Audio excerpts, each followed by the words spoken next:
Hey guys, I'm on my roof. It's kind of a nice day. It's 77. A little bit windy, so hopefully we'll see how it goes.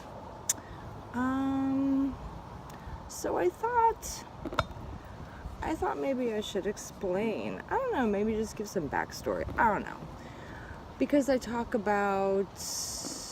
I've been talking about getting out of the Matrix and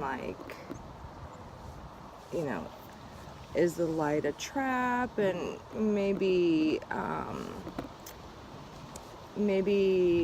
people don't know exactly why I'm talking about those things. I'm not trying to get out. That's not what I mean. I'm not trying to get out of here. It's actually quite the opposite. So let me tell you a little story. Wow, look at all those dragonflies. Oh my gosh. There's like a swarm. And I mean a swarm of dragonflies. And I'm not even going to try to catch it because I won't be able to on my shitty iPhone. But there is like a swarm of dragonflies. It's so cool. Anyway, so when I first got sick in like 2011, well, when I realized I was sick, I'd been sick for a while. I just didn't know I was sick. When I first realized I was sick, because I'd stopped working my 9-to-5 job, I left my 9-to-5 job to go do a traveling job with my husband, who wasn't my husband yet. And I realized something wasn't right, and it just became one thing after another from there. And in 2013, I got really sick. That's when we found the tumor in my spine, and I had to have surgery because if I didn't have it out, I was going to be paralyzed like immediately. And my really super awesome boss decided to cancel my health insurance, knowing this. And this is a company of like 4 people. It's not like she only canceled my health insurance. It was an intentional thing. It wasn't like, not going to get into the story of that. There's no reason. But so we had to come up with the money basically to pay to have this tumor removed, which we only came up with the down payment. They like to call me once a week and ask for the rest of the money. But then I continued to stay sick and get sicker and sicker and sicker, and it was like one diagnosis after the next, one rare disease after the next, and then a few years ago, I had a realization that I was dying, and I told my husband, and I shared it with my mom, and I started sharing it with people that like I was sure, I was like completely and totally sure, like I'm dying, and I was okay with it because what I understood about death, at that point, I was okay with it. I was not okay with, leaving my daughter, and not seeing her get married and, have kids and all that. I was not cool with that part of it, but, I was okay with dying.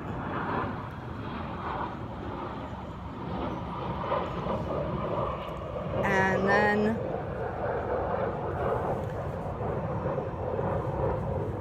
I thought I was going to die this year. 2017 was when I thought I was going to die. So last year, October, I got really, really sick, and I went in the hospital. I was diagnosed with this really rare thing, had to have another major surgery to correct this thing, and it was going into the surgery, it was we don't know. And so prior to the surgery, me and my husband did the whole finalize the will and, you know, video goodbyes, because my daughter couldn't even make it in time from Portland. My mom couldn't even make it in time. And so I was doing video goodbyes and that whole thing. And my dog Autumn, who I'd had for 13 years, who I'd always said, like, we're gonna die within, you know, days of each other, she started dying. And so me and my husband were even more like, okay, looks like this is it. And so we were saying our goodbyes, and we were pretty sure that, okay, this might be it. And then I woke up from the surgery, and we were both kind of surprised and delighted, you know, slightly disappointed as well, I'll be honest. Because at this point you have to understand, I'd been living for years in a very sick body, with massive amounts of pain. And when you have, you know, rare chronic diseases, there's nothing that they can do for you. They treat symptoms if you're lucky. And other than that, it's like, sorry. And I don't even want to get into how doctors treat you and how doctors treat women. It's horrific. It's, you know, I mean, just look at their symbol. It's a fucking snake. It's a fucking snake. The Hippocratic Oath should be the Hypocrisy Oath, because they don't save lives, they fucking kill people. But anyway,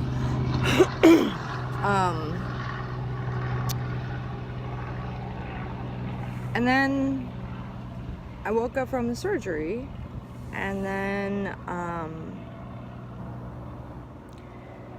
made some changes in my life. I had some roommates here who were just so destructive to my psyche and my environment and just our whole everything. And we got them out of here, got new people in, which also helped our financial burden because I haven't been able to work in years. So my husband has been carrying the burden for a really long time. And that changed. And then I woke up. And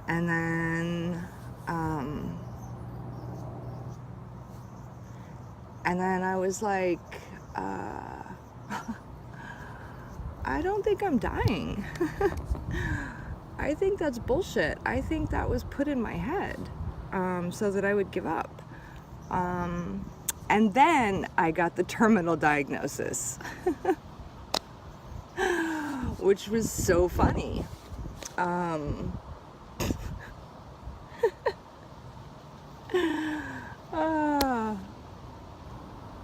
Yeah, I know. So then I get this terminal diagnosis, right? Which is not like, you know, it's not like Parkinson's or something like that. It's your aorta is going to explode while you're sitting here making a video, or, you know, it's that kind of thing. My esophagus is going to explode.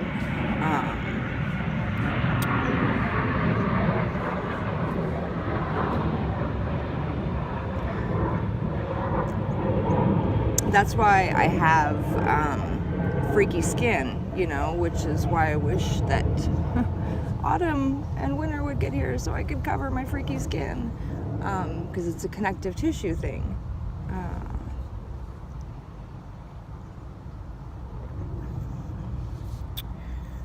That's right, weird, stretchy, freaky skin. I have that weird, stretchy freakiness all over. But anyway, I just happen to have the one version of it that is fatal. So, and it killed my dad at my age, at 44. which is usually the median age is like 40. I think it's 44 to 46 is the lifespan. But yeah, I don't.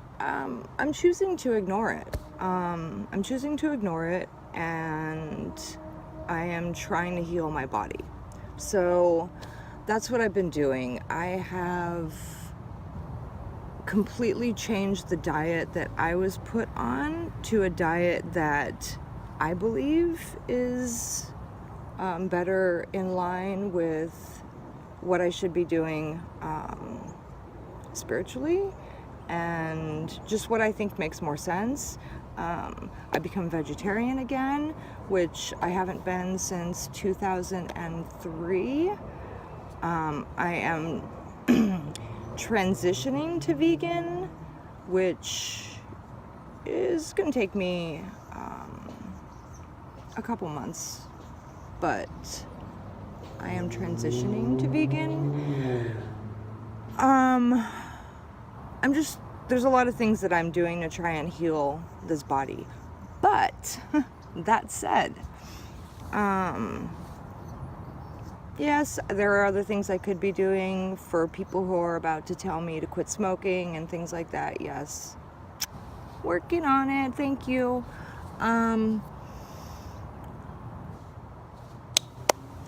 If I fail, I just want to be successful and not getting stuck in the matrix again. So that's why I have this interest in knowing how to get out. So that is why I talk about that. It's not because I am unhappy with my life, because I'm not. I'm actually really grateful to still be here.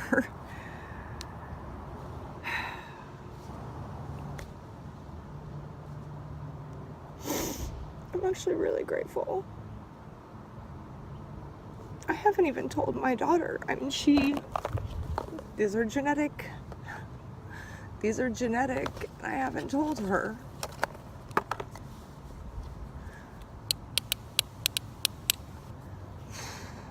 Because I want to tell her in person. And the only time I've seen her since I got the diagnosis was just recently. When I saw her for her birthday, and she was going to England for the first time, which she has wanted to do her entire life, for her 27th birthday, and I was not about to ruin that with this. So, that's why I haven't told her.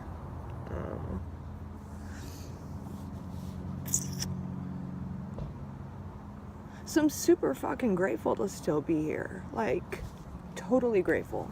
I find a lot of beauty here.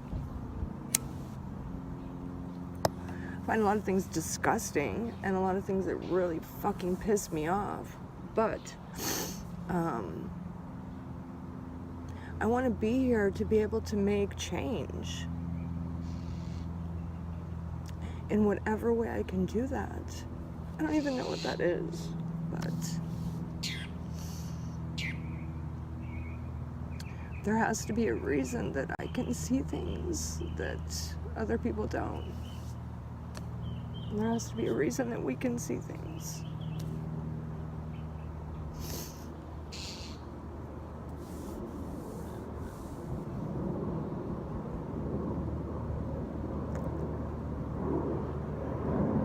I cried through half of True Love's video yesterday when you were talking about going back into business with your dad.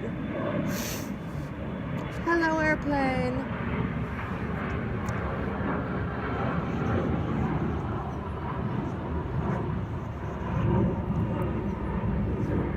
Because it's always the fucking money that they get us with, man. It is... always that. It is always that. We're being forced out of our house. This house that I love. I love this house. I want to die in this house. I said that when I moved in here. When did we move in here? I moved in here when I got sick. 2013. I love this house. And our landlords are raising the rent $750 because they can. Because there's no rent protection for people who rent houses in Los Angeles. It's rent protection for everybody else, but not for houses. No, not for us.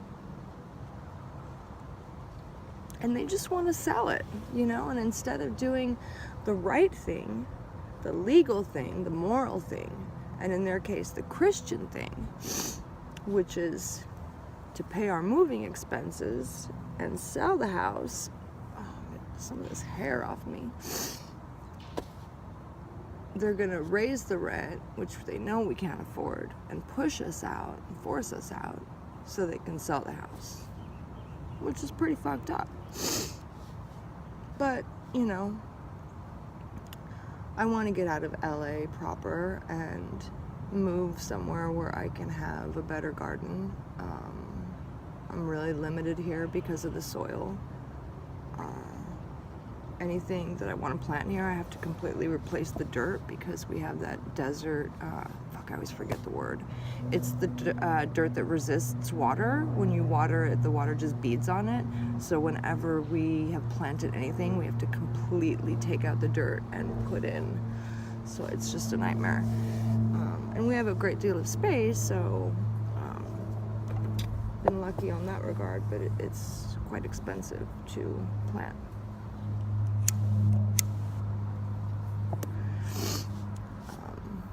So it sucks.